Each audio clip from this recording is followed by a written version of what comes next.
अस्सलाम वालेकुम, welcome back to my channel. आज हम नेक्स्ट टॉपिक देख रहे हैं इंटरनल एनर्जी। इंटरनल एनर्जी हमारे पास क्या होती है? डिफाइंड यानी कि sum of all kinetic energy and potential energy of any body, यानी कि काइनेटिक एनर्जी और पोटेंशियल एनर्जी का जो सम होता है वो हमारे पास इंटरनल एनर्जी के इक्वल होता है।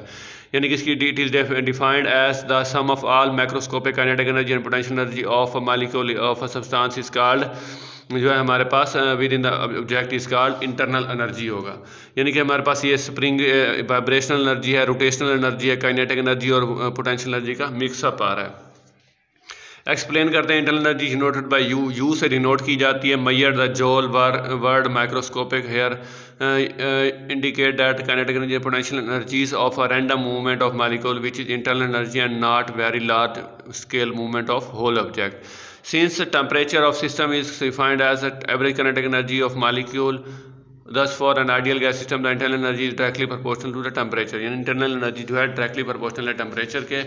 Then we heat a substance, energy associated with it atom and molecule is increased। Heat is converted into an internal energy। जो heat होती है वो convert होती है into internal energy के, या हम कह सकते हैं कि ये एब्सोल्यूट जीरो टेम्परेचर क्या होता है। हमारे पास डेफिनेशन है, temperature and internal energy are proportional to all temperature at absolute zero. Absolute zero की वैल्यू होती है minus negative 273.1.515 degree Celsius of temperature. The internal energy of an ideal gas is zero.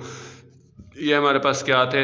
Internal energy आ गए। To show that internal energy of substance can increase without supply of heat, यानी कि हम बगैर गर्म किए भी किसी बॉडी की जो है हीट जो है या इंटरनल एनर्जी जो है वो इंक्रीज कर सकते हैं। वो कौन सा प्रोसेस है? टू प्रोसेस के ज़रिए हम किसी भी बॉडी की without heating internal energy increase कर सकते हैं। फर्स्ट है two object are rubbed together, यानी दो जिस्मों को या दो बॉडीज़ को आपस में रगड़ें, their internal energy increase because of mechanical work. The increase in temperature indicate increase in internal energy. When an object slide over any surface or come to rest because of frictional force, the mechanical work is done on by system is partially converted into internal energy. या हमारे पास अगर एक surface को दूसरी surface से रगड़ा जाए तो हमारे पास मैकेनिकल एनर्जी की वजह से जो है इंटरनल एनर्जी चेंज हो जाएगी। अब और एक शॉर्ट क्वेश्चन आता है, to show internal energy is independent of path flow, यानी पाथ फ्लो पर डिपेंड नहीं करती internal energy.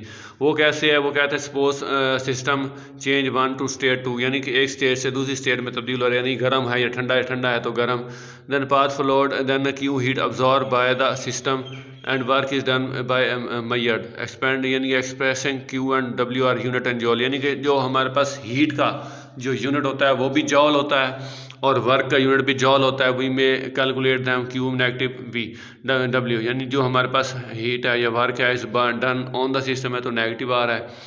If now we do the same thing over again for many different paths between 1 and 2, we find experimentally that q negative w is the same for all path connecting 1 and 2. Yeah, and internal energy is denoted by u if u1 is internal energy of 1 and u2 is internal energy of state u2, यानी कि हमारे पास change in internal energy delta u equal to q negative w। जो हमारे पास work done और जो heat आएगी वो कांस्टेंट आ रही है, यानी कि ये हमारे पाथ डिफरेंस पर या पाथ पर जो है ये डिपेंड नहीं करता। आई होप आपको इंटरनल एनर्जी क्लियर हो चुका होगा।